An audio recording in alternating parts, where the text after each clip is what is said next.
got a little cloud cover out there, Walter, but it looks like a great night to be out there for the game. Very comfortable, 55 degrees. So I just love it. I feel their energy. All right, don't go anywhere. We've got pregame coverage. The Seahawks facing the Packers here at CenturyLink Field.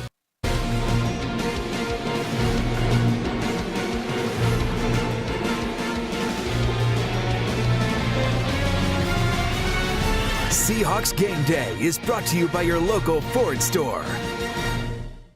See, I think there's a great sense of urgency. I think there's a calmness. I think that there's also great confidence. I think there's, laser focus that we have. So I think that I know that this team is very, very capable of doing what we're setting out to do. I think everybody should watch out what we can do. And Russell Wilson will get his wish tonight in front of the entire country on Thursday Night Football as we welcome you to Seahawks Game Day. Aaron Levine alongside Jordan Babineau and Dave Wyman. Guys, there are 7 games left in the regular season, but this really feels like a must-win in terms of their playoff hopes. You agree, Dave? Yeah, and both teams really in the same situation.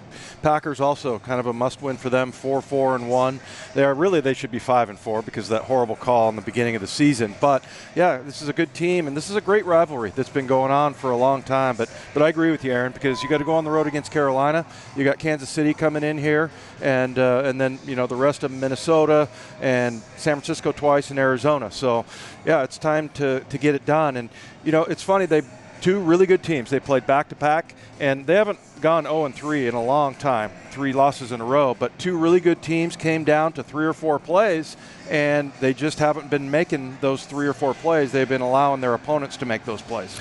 Yeah, and I think today, as the Seahawks, really honored our men and women who have spent time in armed forces, I think it goes without saying that each of us here on set want to thank all of the military families, men and women, for their contribution to our freedom.